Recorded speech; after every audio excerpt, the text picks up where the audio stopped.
Good evening, everyone, and welcome to another episode of Every Day is a Story All Its Own podcast. I am your host, Joey Medea, creative and storyteller, and tonight is another creative communication, which means that I'm here by myself, no guests tonight, and I'm sharing some insight, some practical experience, some lessons that I've learned, some tips, some exercises, some advice, some examples, if you will.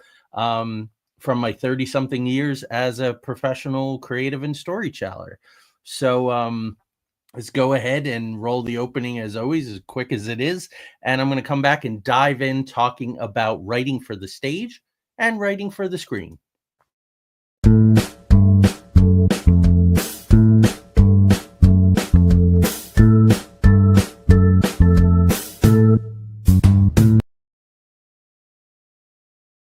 All right. So I'm going to do something that I don't normally do. And those of you who watch the show all the time know that this is very rare, but I'm doing it tonight for a couple of reasons. And I'm going to plug my book, Every Day is a Story All Its Own, A Triadic Approach to the Storyteller's Craft.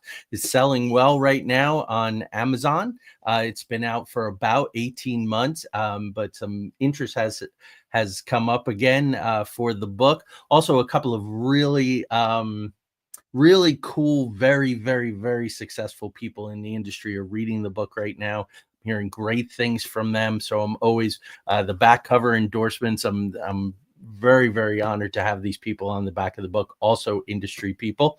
And so anyway, it's available on Amazon, paperback, of course. Kindle, also Kindle Unlimited. So there you go. That's the end of the commercial for now. But anyway, what I'm talking about tonight, I talk about a lot in this book, of course, but it started as a blog, one of my many blogs that I wrote for Stage 32. This is going back to 2022, and then I revised it for my blog, Joey Medea, storyteller.blogspot.com, just earlier this year. And so what I'm going to talk about tonight is based on all of those things, but really it's based on 28 years as a professional writer, more than 20 produced plays all around the world. A few have won some awards, and 6 screenplays. So past 10 years, I've been working on screenplays in a lot of different genres, true stories. One of them has been produced. One is being shopped in Los Angeles right now, and 2 of them have won 4 awards between them. So that's my playwriting and that's my storytelling, which allows me to talk about those 2 things tonight with some confidence and lots of practical experience. The skills needed for both are actually more similar than different, and for a lot of different reasons. So when I write this blog, when I'm asked to talk about these things in other places, I talk about the seven differences between stage and screen. But I'm going to handle that a little different, and I'm going to downplay the idea of the differences, although of course there are differences. I'd rather call them emphases and practical limitations on the stage that you don't necessarily have on the screen, which opens up whole different worlds. So that's what I'm going to be talking about tonight. So what, of course, are the overlaps? The overlaps are the fundamentals between the 2. They both center on characters. Characters are how we tell our story. Themes, plots don't really move anybody. Characters speak to people. They allow people to identify with the story through those characters, the heroes, the secondary characters, maybe other characters. Of course, the characters' arcs, they have to change the major characters. They have to start in one place and they have to go someplace else. And that is all about wants, needs, and the gaps, where they are and where they want to be. And as I always say, the magic really happens in the gap. That's where writers shine. That's where we make our money and our success as storytellers, in those gaps. I do a lot of historical fiction, and it's finding those gaps. Also in the historical education, same. Finding those gaps where you can fill and make really interesting story points. And anyone that does adaptations will tell you the same. Adaptations from true stories, that is. So They're governed, and I say this with a lot of confidence because it makes a lot of sense. They're really governed by the three act model. And even people who say they don't use the three act model, if their work is really good and you take it and break it down, it's the three act model. It'll also have, they need themes. And, 100 years ago, there were like 26 something different themes, or what story can be about. And everyone from Kurt Vonnegut to other thinkers, people a lot more smarter and perhaps more talented than I am, have talked about this kind of thing. And then it went to like 12, and then it went to 10. A lot of people will tell you there's like 6 different stories. I truly believe, for all practical purposes, that there are only 2 stories that you can tell. And those are boy meets girl, or someone meets someone else, but in the classic terms, for convenience sake, boy meets girl, and stranger in a strange land. And anyone who's been in love and been in that opening, unsure, in that boy meets girl, or whatever you want to call it, situation, whatever applies, that is also stranger in a strange land. So one could argue that almost all of the stories that we tell are stranger in a strange land. And that's what's interesting. And the land can be metaphorical. That idea of Joseph Campbell's hero journey, of crossing the threshold, of going into the non-ordinary world, which Guillermo del Toro does so well with Pan's Labyrinth. And I'm anticipating that his Frankenstein is going to be that as well. The really big difference, and anyone who's been doing this for any time at all, this won't be news to you, but at least it's a starting point. The fundamental difference are that plays are verbal, films are visual. So how did I kind of make the transition? Because playwriting I've been doing for a very long time, since 1997. And it's been 10 years, so 2015. How did I move from a playwright into screenwriting? And now I do both, and I wouldn't want it any other way. Well, in 2015, I was commissioned to write my first full-length screenplay. I had written 6 shorts prior to that, some of which I had directed, all of which had been produced. They're out there in the world somewhere. And I found really that there was a pretty steep learning curve, which drove me to do this kind of work, to write this book, to write these blogs for Stage 32, for my own blog, Joey Medea Storyteller. Because making that move from reliance on words to a much more visual medium was very interesting. And sort of my bridge to that, my transition to realize that different writing styles have different emphases, was that I was writing audio dramas, which of course are, yes, they're word, but they're also sound. And you also have to embed the descriptions of places. You got to make sure you name the people that someone is talking to, especially if there are more than 2 people in the scene. If there are more than 2 people in the scene, it's absolutely essential. And to make that transition, because I had been a playwright, I had been a poet, and poets paint with words. So there was a little bit of that visual element of word that I think served me very well, having written over 4,000 poems going back to the time I was a teenager, and a novelist. And novelist, of course, that is all textual, where you're taking the psychological and describing it, doing action, all those kinds of things. So all of those came into play. There isn't anything that I would say, no, that didn't apply to screenwriting. I had to start from scratch. I didn't feel like I had to start from scratch at all. But that making white space on the page, making the language less dense, making the action really pop, that's where my learning curve was and continues to be. So on stage, all of the info, or most of the info, because of course there is mise en scene, there is the set, there are stage pictures, there are all those kinds of things, but it is primarily through dialogue, literal and subtext. So if you're a playwright and you've learned that literal text, subtext, that will help you with screenwriting. That will help you with your transition, where so much is subtext. I was watching rather an interview with Matthew McConaughey today, and he was talking about, hey man, if you can get it done with a look, you don't need a paragraph. And so that kind of visual will always win out, will always reign supreme over the word in film. whereas that isn't always the case on stage. Now, I want to talk a lot about overlap and sort of the muddy or in between places, or where the border gets really fuzzy, because that's very, very important when talking about all of this. Stylized presentations on the stage have a very heavy visual element. So those are things like Bertolt Brecht. Those are things like Antonin Artaud. Musicals, because they have an element of spectacle, and I'll talk about them a little later. They have a very, very heavy visual element. A very big de-emphasis on them as far as the spoken word, and a lot of it is handled in a stylized way with song. So there you go.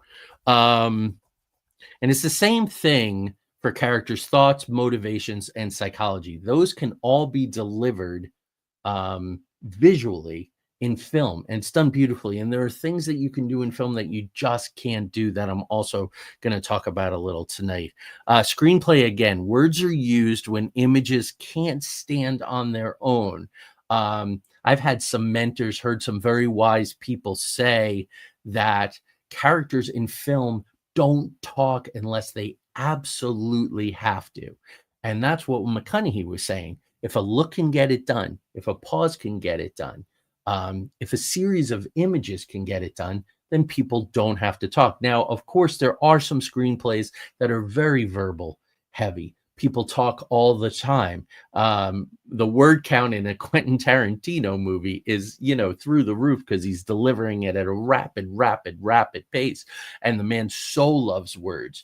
But I was watching Django the other night, and visuals are, of course, a huge part of it, especially when he gets into his third act and things go haywire and crazy, and there are buckets of blood and all kinds of stylized stuff, and there's less talk as it tends to go on, which is very, very interesting. But when you hire a guy like Christoph Waltz, you are going to have words, and you're going to have him work the words. That's the point of him being there. So there you go. So like I say, even where there's difference, there's a lot of overlap, a lot more than people talk about. It's nuance. And I think that's what makes the learning curve even harder. It's subtle. If you were just doing a visual display without any of that other stuff, you wouldn't necessarily even have to worry about all of that. So there you go. So again, the steepest learning curve for me was learning the non-reliance on the words and finding images that drive the narrative, which is wonderful. And I bring that back to my novels. My novels are very cinematic, and all the more so after 10 years of doing this work. Although I always did kind of think visually, being an actor, loving film, I always did think visually for my novels, but that really comes into play a lot more after you've practiced that. It's right there. It's your tendency to do it. And I'm doing a final polish on my latest novel now.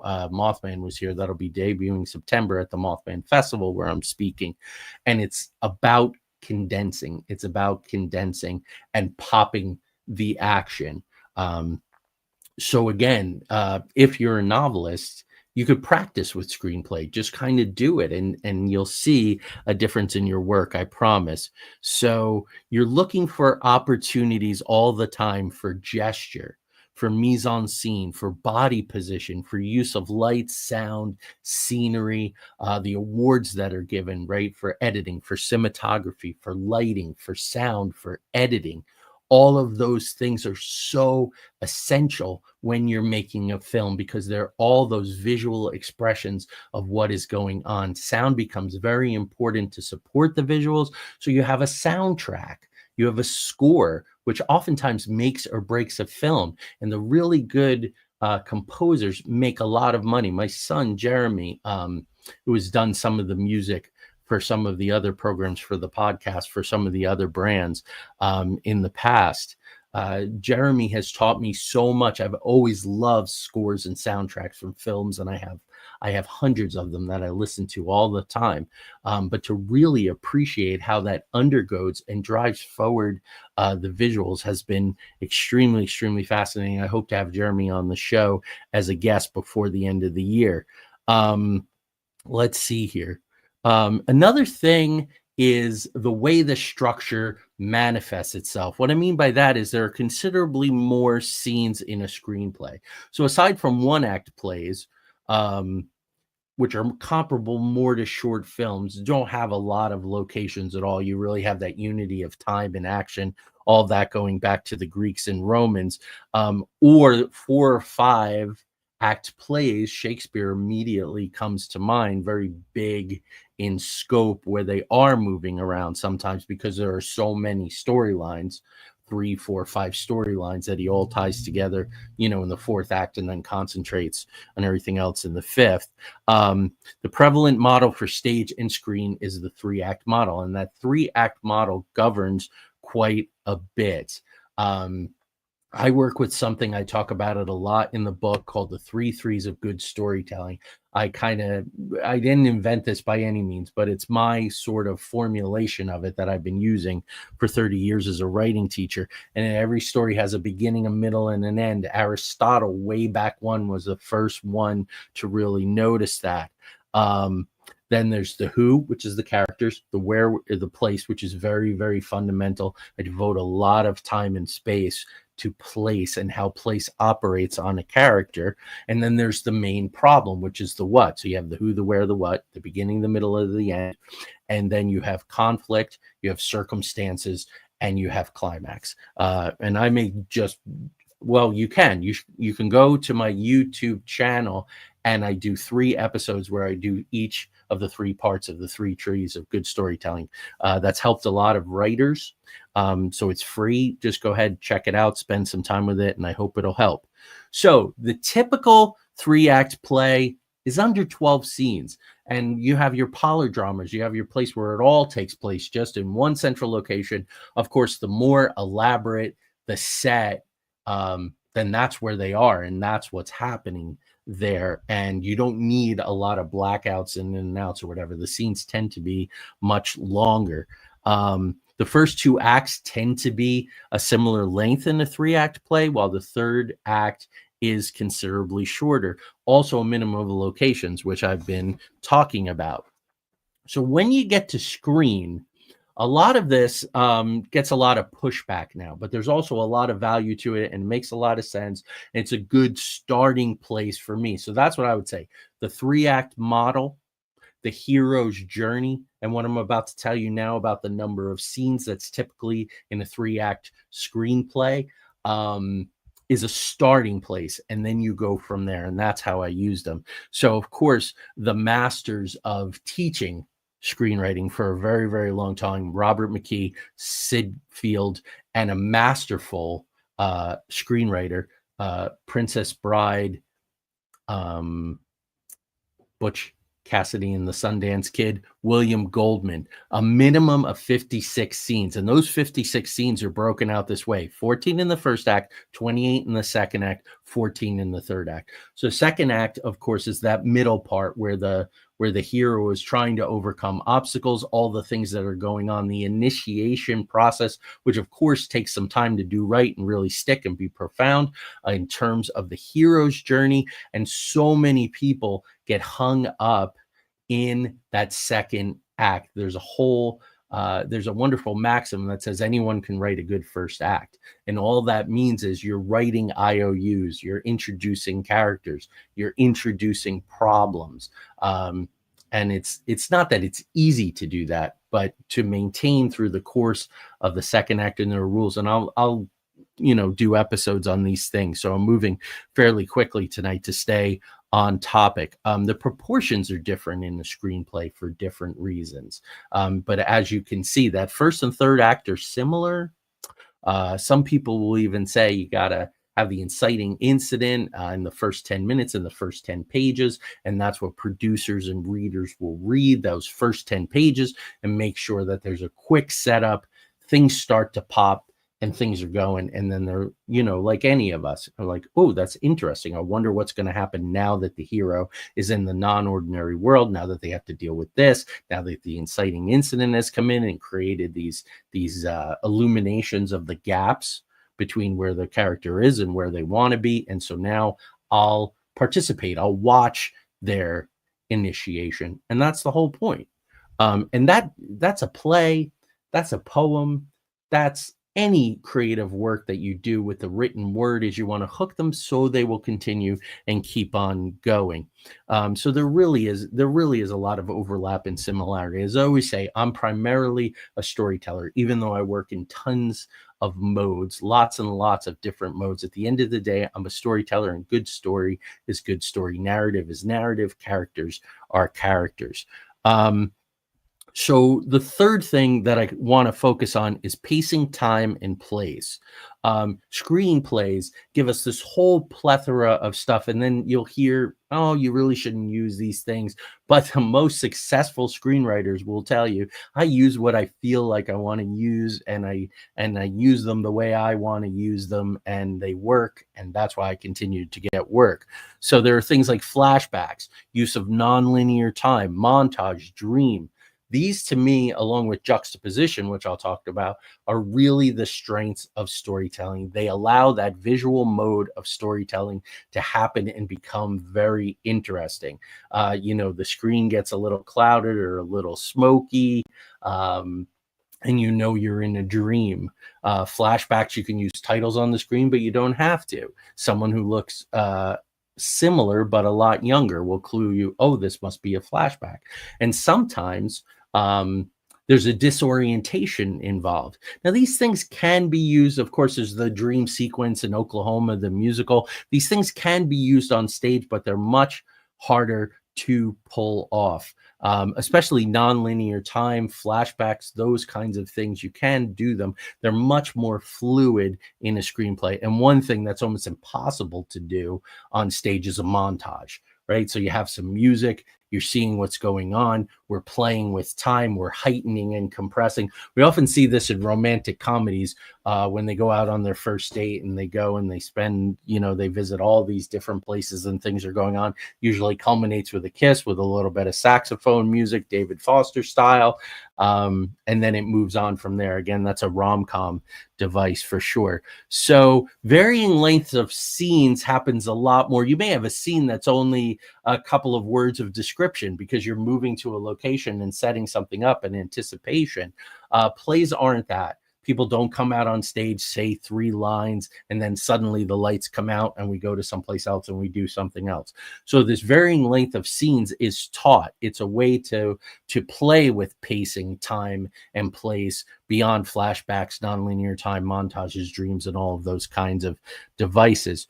So it's something worth practicing. If all your scenes in your screenplay are about the same length, you're probably going to wind up getting bogged down in that second half of the second act, and your third act is not going to pop because the second half of the second act increases in pace, increases in tension, increases in drama, and that really drives to the third act. It's another, as a story analyst, that's another thing I see. When your second act bogs down, I have never seen where all of a sudden we get to the third act and it pops. So I spend the most amount of time with my clients really on cleaning up that second half of the second act, introducing new characters, ratcheting up the problems, ratcheting up the stakes and the tension so it will drive into the third act, which is usually overwritten.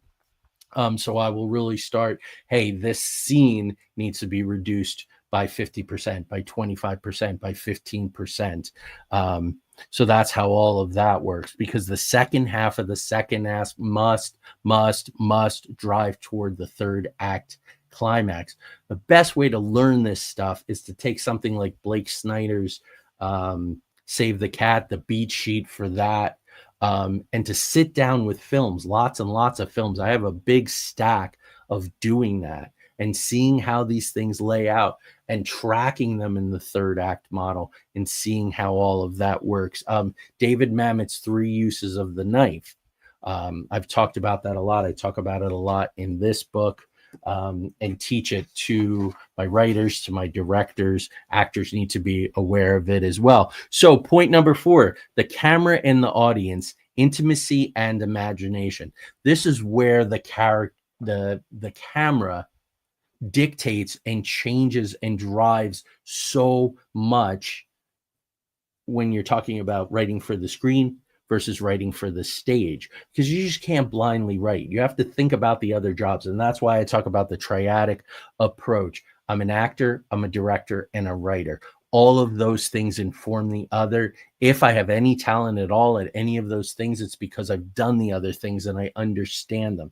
It becomes absolutely invaluable for an actor to understand what a writer is trying to do, what the director is trying to get them to do, for a writer to understand how the director is going to interpret their material, involve a whole production cast that can run to hundreds of people, all working on that vision using the same source material, which is less sacrosanct for screenplays than for stage. And I'm going to talk about that a little later. And then it goes into the hands of the actors who want their own artistic freedom, who want their own expression. So that's a lot of iterations. And of course, the director needs to learn how to work with actors. Some directors don't know how to work with actors because they're so visual. They're so about that frame and the images, the montages, all of those kinds of things, that they don't know how to talk to actors. And you'll hear actors say, oh, that's an actor's director. That's the goal. That's really what you want to be. And, you know, Alfred Hitchcock gets a really bad reputation. Oh, actors are cattle. They get in the way of my vision. But a lot of actors said that he was an excellent director and really helped them. If you think about it, some of the actors that were in Hitchcock films, those are some of the best performances of their career. So here's what happens. I mentioned juxtaposition. Juxtaposition is really cool. And the classic one I always use is there's a truck coming down the road. There's a little girl playing with a ball by the side of the road. Here's a truck coming down the road. It's really hauling. It's going down some curves and all. The little girl is playing with the ball. Oh, she drops it, but she picks it up and everything's fine. And she lets go of that ball. And she eyeballs it, and it's a brand new ball, and she wants it, and that truck's bearing down, and you know what's going to happen. Sometimes you don't even need to see it. There'll be a smash cut just to the funeral, and you know exactly what's going on. This goes all the way back to Sergei Eisenstein, Russian filmmaker, going all the way back to the beginning of filmmaking. This became really crucial, how you lay these images one after another. Juxtaposition, again, almost impossible to do on the stage. But again, two images tell a story through a visual alchemy juxtaposition. You consider that all the time. The girl's doing her makeup and she's so happy, and the guy is laying on his couch. The clock is ticking. He's watching the sports game, totally unenthusiastic. You know that this date isn't going to go well. It's another example of juxtaposition. The camera delineates the frame. I have a whole 3D space around me, and I'm using just a certain frame here. And what I'm showing you in the frame are some things that are important and interesting to me thematically. So that's why that's there. Here I am. I'm in this this medium close-up shot here, not too close to the camera, not too far away that there's way too much distance between you and I. Camera delineates the frame, whereas in it's the stage boundary, whether it's in the round, whether it's a black box, whether it's a big proscenium, the stage is still delineated by shape, walls, curtains, the stage itself, the height and proximity to the audience, it's delineated by all that thing. Sometimes it will have a pit or a space in between the audience and the players that they have to bridge. The camera is so immediate, and that creates a whole bunch of interesting stuff that a really good writer should think about in terms of actors. If you really want to learn about the frame, what's going on in the frame, what's going outside of the frame, control of narrative, read the works of Judith Butler. Judith Butler was the one who really made me realize, hey, sometimes it's what's out of the frame that is the true story, how the narrative is being controlled. So in other words, a politician wants everybody to think that the room is filled. Well, if there's grand empty spaces all around, voids of empty space, empty seats and all, you want a really tight shot of that audience to make it feel like it's very full. Narrative social narrative, social commentary, political control, all of those kinds of things have to do about what is in the frame and what is out of the frame. And there's pinpoint control of that camera for audience attention. We are only allowed to look in a film, think about it, where the director has the camera pointed. That's it. It's a very, very, very powerful tool. Even if a screen, if a stage is in darkness, you can still make out things. You can still see where things are. You can still see the larger picture. So in stage, you do a lot with a follow spot or a light coming down, what they call a special, just illuminating the character. But again, you're still aware of that space. You're still conscious of yourself in the space and being a participant in the space. We're in a darkened movie theater, and you're watching that on the screen in the way that really pulls in your focus and directs your attention all the time. Now, there's a danger to that too. The boob tube is the boob tube, not only because of the pulsing of those tubes, which would put people in a semi-trance, because of the way that can sometimes be used for nefarious control. I've talked about that, ritual and spectacle, in different podcasts you can check out. And again, also in this book, I devote whole chapters to the power of ritual and the danger of spectacle, because we're seeing spectacle all the time now in our modern world here. So I've mentioned actors time and time again, and I really do believe that a good writer, just like a good director, is always keeping their actor in their mind when they're doing their work. What do the actors need? What is going to be good for the actors? What is going to help them actualize? Because it is not the writer, it is not the director, but it is the actors who are the direct conduit, the direct connection with the audience through the characters that they portray. So that should be the most important thing. So the approach, the presentation is a little different, and I feel like I've talked about all that, so let's move on. Like I say, writing with them in mind is crucial. Part of the reason that I struggle to adapt from the stage to the screen as an actor, and I've been doing that a lot longer, probably over 20 years I've been doing on-camera work, is the small frame, the level of the industry, your volume, the size of your gestures. I'm a Sicilian from New Jersey. I'm big, as I'm doing the podcast, I'm always moving my hands. My body's very active. My face is very expressive. So learning to kind of tone that down. If you really want to learn those kinds of things, especially for an actor like me, who's pretty, because not only being a Sicilian from Jersey and being very animated and big, but also because I really cut my teeth as a professional actor in musicals, which are very big, a lot of spectacle, and also theater for young audiences, where you also have to be big and everything's kind of exaggerated. Not that it isn't sincere or genuine, but it is big so that it can translate. I would heavily suggest Michael Caine's Acting in Film. There are video series that you can find out on the web, as well as his book. It was a great help to me. And also anything that David Mamet has written about theater, for cinema, writing for the theater, acting for the cinema. I'll tell you this quick anecdote here. So Jack Lemmon was making his transition, the brilliant actor Jack Lemmon, who's very big and does that very well. He was making his transition from stage to screen. He was working with the director George Cukor, and he was trying the scene over and over again. After so many takes, Cukor just kept saying, do less, do less, do less. Jack Lemmon got so frustrated. He said, if I do any less, I won't be doing anything.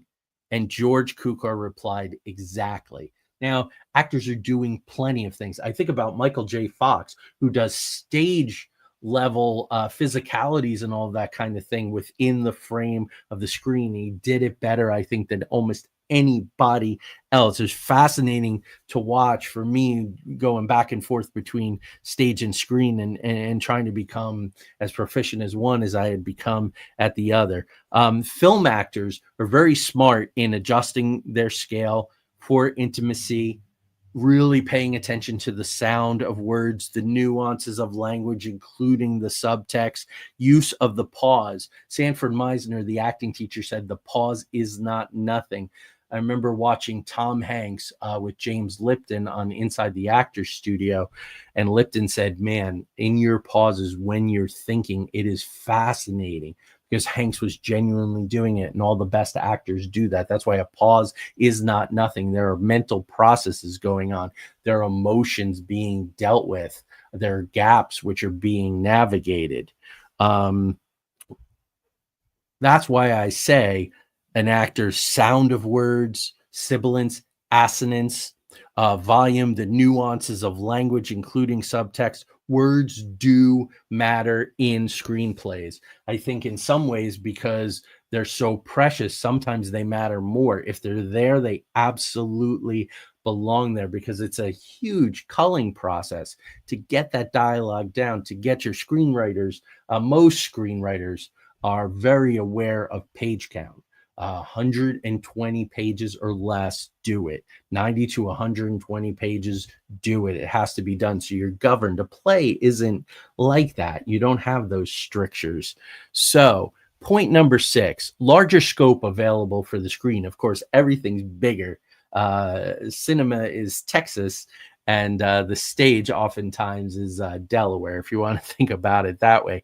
Scale and intimacy are controlled for the actor, and I've talked about all that, but the overall scope is much, much larger than the stage, especially in this age of CGI, with drones, the opening shots. I just watched, what was it called? Untamed. About, a big national park and all that. And of course, that opening shot. How about the opening shot in The Shining, right? Going kind of winding up the mountain as we're following the Volkswagen. That scope is so huge, and that's really, really difficult, again, to do on the stage. Of course, films have really big crews, up to hundreds of people. They have lots and lots and lots of resources, a lot more specialty people, again, because of those crews, because of those staffs, because of the scopes. All of that is bigger, and of course, their budgets are much, much bigger. Okay. I do want to talk, I alluded to this, but I want to spend a little time on it right now. This idea of spectacle on the stage, because this is a place where you'll see a little bit of this overlap. I'm going to talk about this now quite a bit as we finish out. In the 1990s, there was a regional theater, the Paper Mill Playhouse in New Jersey, very successful, equity house. Always got very, very good people who would come down from New York to work there. They did a $1+ million high-tech Wizard of Oz, where the house came over the audience and came down in a tornado and all of that. Imagine that in the 1990s, spending over $1 million on a play. That's spectacle. That is a de-emphasis really on the words, and that's really on the visual. That's what those that $1 million is going for. Miss Saigon, with the famous helicopter that landed on stage.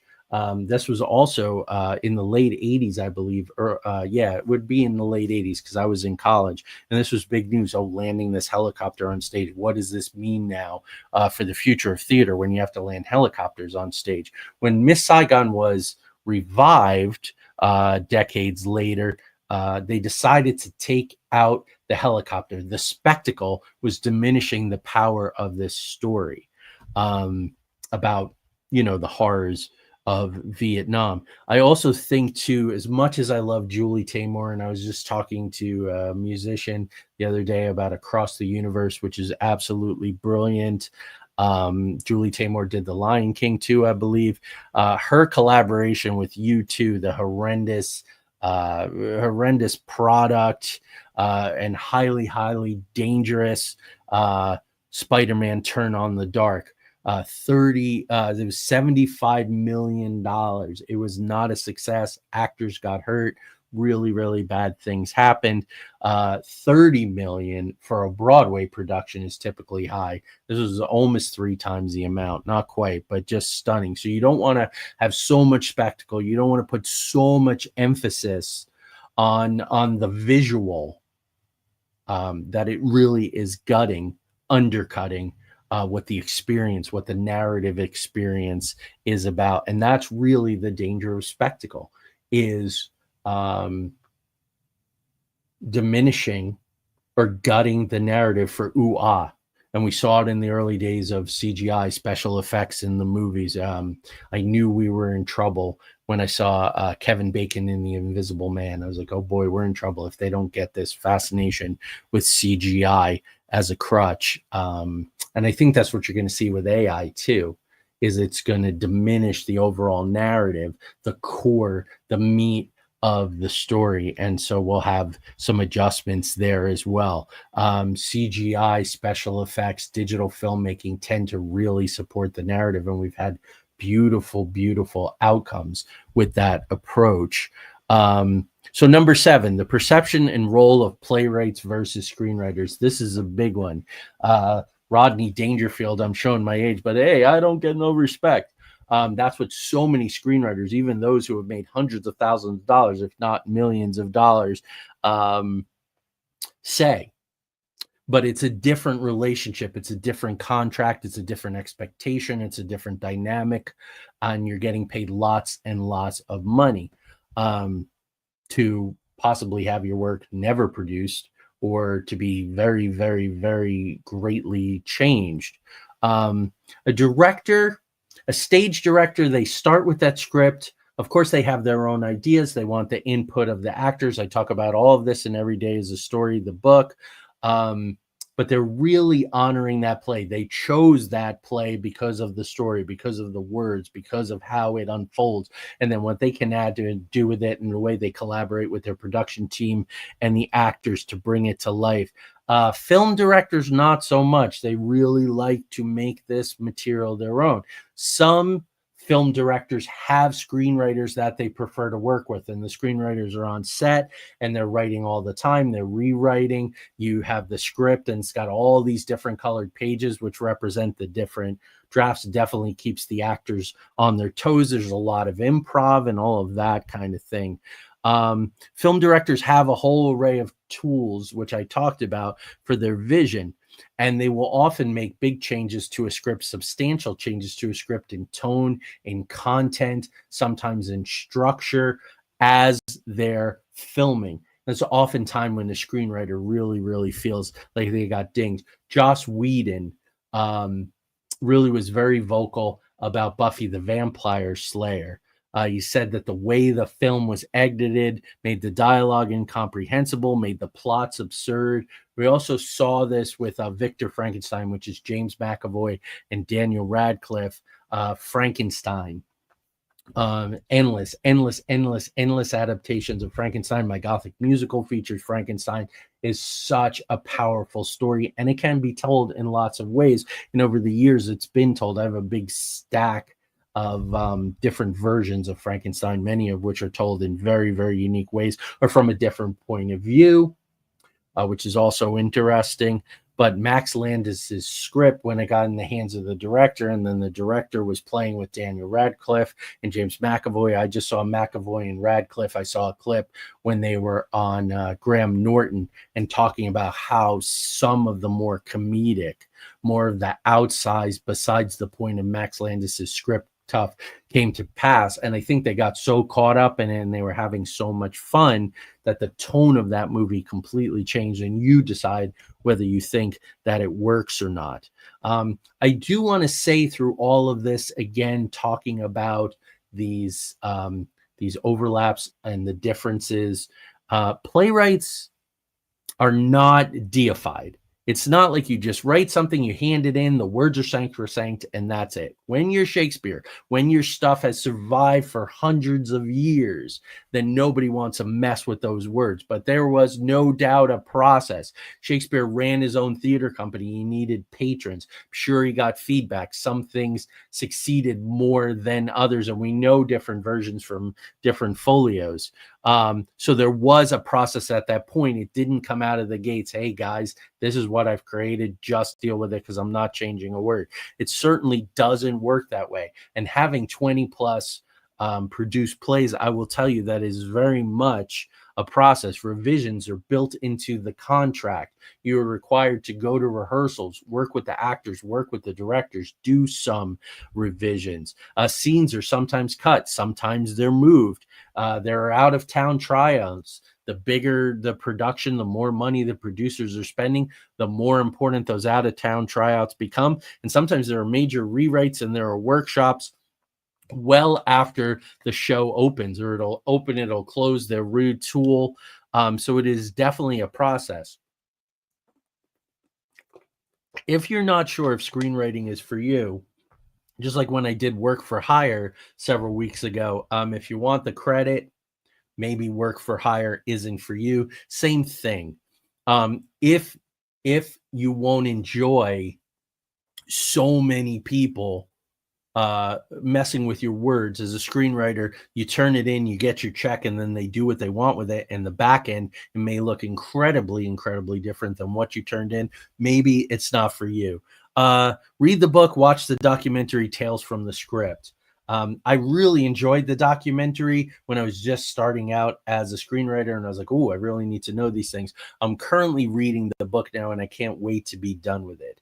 Because I think there's a lot of complaining and there's a lot of misunderstanding about how the process works. And the smartest and the longest lasting of them, and the sanest and calmest and least bitter, will say, take your check, know what your place is, and go create something else and keep the process going in other ways. So there you go. Another really good 3 books are William Goldman's 2 books about his screenwriting experiences and what people got. He did Heartburn, which is about Carl Bernstein, who was married to Nora Ephron, and the stories he tells about them getting involved and what that screenplay should look like. That's really something. He tells a very interesting story about Steve McQueen asking for something that's already in the play, and his agent just directing him to say, yes, don't worry, Mr. In the screenplay, rather, don't worry, Mr. McQueen, that is definitely going to be in there. Of course it's going to be in there. It's already in there. So those are very entertaining books. You'll get a little bit of that process from Robert Evans' books. I talked about him a couple weeks ago, The Fat Lady Sings and The Kid Stays in the Picture. You'll get a little bit of a taste of that.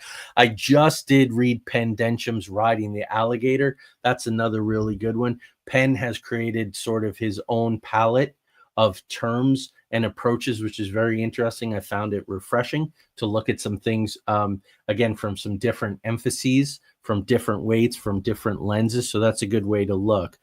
Definitely, I cannot stress the importance of learning the skills of a story analyst and script doctor. Not only is that a great source of income for me, not only has that put me in the room with industry people to a growing degree, not only has it helped me sharpen my skills on someone else's dime, as it were, it's very, very important. And to understand as a writer, when you're getting feedback, why you're getting this feedback and how to work with the feedback, learn the skills of a story analyst and script doctor for sure. Now, a bonus here, as I'm winding down the hour, learn from adaptation. So find those overlaps. It's very, very important. My whole philosophy of this has changed recently, and even in the process where I was taking this and turning it into the script, as it were, the outline for the podcast tonight, I was saying this is not so much about the challenges of the differences. It's about the challenges of finding the overlaps and applying your storytelling skills to different modes and doing it equally well. So one way to do it is to look at something that started on the screen and then went to the stage. So I'm thinking of things like Barefoot in the Park, the play which I was in, and there's some great film versions. Richard Thomas and Bess Armstrong, also Jane Fonda and Robert Redford, of course, the classic. So read the play, and then watch the film and see how things change. Again, their scope, right? They're in the, I directed and I played a small part. I played the upstairs neighbor. As a matter of fact, no, I didn't. I directed it and I played Paul. So the Richard Thomas, Robert Redford part. Sorry, that was 30 years ago. Getting a little old. But Barefoot in the Park, Arsenic and an Old Lace is another one that you can look at as far as that goes. it's very, very interesting. Some very successful playwrights, some differences between them. David Mamet, of course, whose work is so powerful. He writes stuff for the stage. He writes stuff for the screen. Now, Glengarry Glen Ross was adapted, but it's very, very close, and it has that Mamet machine gun, rapid fire, really, really excellent dialogue, which really moves Mamet along. I mean, he's the master. He does with words what musicians do, jazz musicians do with music, with musical notes. John Patrick Shanley is a great place to look. So, of course, he wrote Moonstruck. He wrote Joe versus the Volcano, which I absolutely adore. But he won the Pulitzer Prize for Doubt. He wrote the stage play of that, and he also wrote a film version. So that's a really good place to start. That's something really to look at.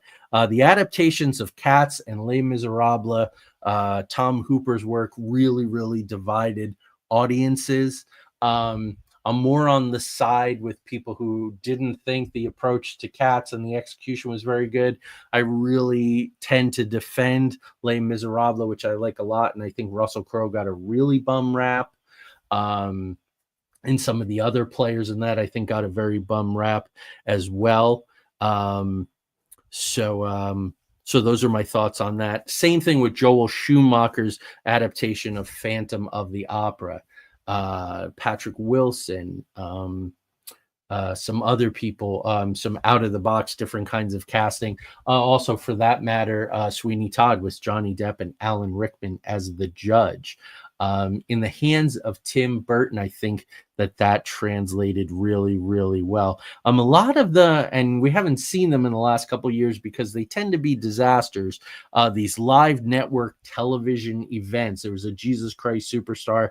I didn't care for that at all, and I love that show. I love the film. There's some film stage adaptations that I like. That just didn't land for me at all. I thought it was a hot mess. And also the Peter Pan also was very, very problematic to me. Some of the things, probably the closest thing where you're doing theater, but it's looking like film, is Johnny Lee Miller and Benjamin Cumberbatch in the National Theater's version of Frankenstein. Get your hands on that. Watch that. I believe you can watch it online. I much prefer Johnny Miller as the creature, the monster, and Benjamin Cumberbatch as Victor Frankenstein. But again, you make up your own mind. The Dorothy, the Pavilion in LA, the version of Sweeney Todd from 1982 with George Hearn and Angela Lansbury. That's very excellent. You're still watching a filmed stage play, but there are some elements where you can see how frame can be used very strategically. Then there's the 1989 version of Into the Woods with Joanna Gleason, which was actually changed a little. I'm not talking about the film version of that where they added songs and they really, really changed the weight of it. That's another one, but looking sort of at that middle stage. So you see a live stage musical, then you can watch the live version that was filmed, Into the Woods, with subtle changes, and then you can see the Into the Woods film and what that was like. I am very lucky right now. We've been working on it for a number of years because it's very, very cutting edge. We expanded the script. Then I was hired to also direct it. So I've done all the storyboards, looking at different kinds of tech to enhance the story. My Three Gothic Doctors musical is a hybrid. So it's something called virtual theatrical, and look for it. Money's being raised right now to bring it to life. It's expensive to do these things, so it takes some time, especially in the current climate. But the idea of a stage production with a live audience that is filmed with numerous cameras, robotic and otherwise. Also during Tech Week, it is also filmed. And then it is live streamed during the live performance, and then all of that cinematic material is cut together into a cinematic version of that live experience, which is even more so than the Frankenstein International Theater, even more so than the Into the Woods. So that's what I have for you tonight. I have not had a chance. I've been moving quickly. I did not have a chance to go into the chat, so let me look at that. Hello everyone who joined this evening. So all of that is going really well. Next week, longtime composer. When you hear the little bumper music, that's a little taste of his music. But Night Merman Jr. We have written a number of musicals together. Three Gothic Doctors, which I just talked about, is music and the music for the songs that I wrote the lyrics to. Also, Night. That's going to be a wonderful, wonderful time. We've known each other for over 20 years. He's written stuff. He's composed music for other people's screenplays and all kinds of other kind of projects, as well as for some of mine. Plus, he has his own indie lo-fi, he calls it, the Marble Tea. So he'll talk about that as well. So that's all I have for you this evening. Just talking about Night, let's go ahead and bring out the bumper, and I'll see you all next week. Thank you for tuning in, whether it's Facebook, whether it's LinkedIn, whether it's YouTube, and whether it's the audience to what I call the Encore Edition. 3 weeks from tonight, it'll be audio only on Internet Radio. So there you go. Have a lovely evening, everyone.